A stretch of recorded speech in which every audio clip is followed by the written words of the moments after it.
സമയങ്ങളാണ് ഞങ്ങള് പ്രത്യേകിച്ച് സിനിമകളില് പ്രത്യേകിച്ച് ഞാനും പാസിയൊക്കെ. എല്ലാം പൊളിയൊന്നും ഉറപ്പായല്ലേ? എന്നെ കൊണ്ടൊന്നും പറയിപ്പിക്കണ്ട. ഇത്രയൊക്കെ വരുത്തി വെച്ചിട്ട് എന്റെ നാവിൽ നല്ല തെറി പോലും വരുന്നില്ലല്ലോ ഈശ്വര. സമൂഹത്തിൽ വളരെയധികം നല്ല പേര് നേടി. ഇവിടെ മൊത്തം അസ്വാലിക്കലാണേ. പോയി എളുപ്പത്തിൽ പറയാൻ പറ്റുന്ന പേരായതുകൊണ്ടായിരിക്കാം ചിലപ്പോ പെട്ടെന്ന് കൺവിൻസ്ഡ് ആവുമല്ലോ.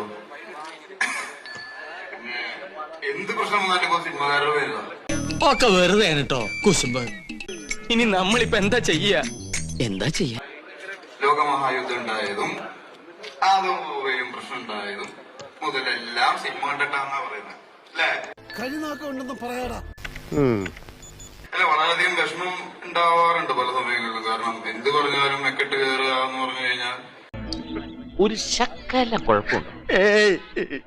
ഇപ്പൊ ഗൗരവമായിട്ട് കാണേണ്ട പല കാര്യങ്ങളെയും ഗൗരവമായിട്ട് കാണാതെയും സിനിമയെ വളരെയധികം ഗൗരവമായി കാണുകയും സിനിമയിൽ പ്രവർത്തിക്കുന്നവരെ ലോകത്തിന്റെ ഏറ്റവും ഗൗരവത്തിൽ കാണുകയും അല്ലേ?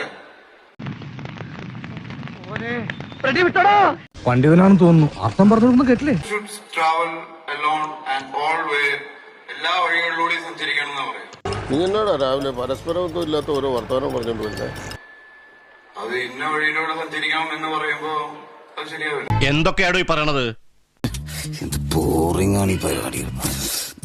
ഞാനൊരു പടത്തില് ഒരു ക്യാരക്ടറിന് വേണ്ടിയിട്ട് ഒരു സാധനം ചെയ്യുന്ന സമയത്ത് അത് ശീലമാവാം, ചിലർക്ക് അത് ദുശീലമാവാം. ഞാനത് കൃത്യമായി അത് ചെയ്യാതെ നീ എന്ത് തേങ്ങയാണ് പറയുന്നേ? എനിക്കൊന്നും മനസ്സിലാവുന്നില്ല. കാണിക്കാതെ അത് കാണിച്ചതിന് ശേഷം അതിന്റെ എഫക്റ്റിൽ കറക്റ്റായിട്ട് ഞാൻ കാണിക്കാതിരിക്കുമ്പോഴാണ് ഞാൻ എത്തിക്സ് ഇല്ലാതെ പ്രവർത്തിക്കുന്നത്. ഒന്ന് ഒതുക്കേ. എങ്ങോട്ട്? ഇങ്ങോട്ട്. ഓഫു, വെള്ളല്ല സാറേ. കാണിച്ചേ. ഇനി വല്ല സിറിഞ്ചോ പോകുക. അപ്പോ ഒരു സാധനം കാണിക്കണമെങ്കിൽ കറക്റ്റായിട്ട് കാണിക്കണമെങ്കിൽ അറ്റ്ലീസ്റ്റ് അതൊന്ന് കാണണ്ടേ? അപ്പോ തീപ്പെട്ടി കത്തിക്കാറിയില്ലാതുകൊണ്ട് കാര്യമില്ലല്ലോ. അപ്പൊ അതേപോലെ തന്നെ പല കാര്യങ്ങളും. എന്തൊക്കെയാ നടക്കുന്നേ? എന്തൊക്കെയാ പറ, എനിക്കറിയില്ല.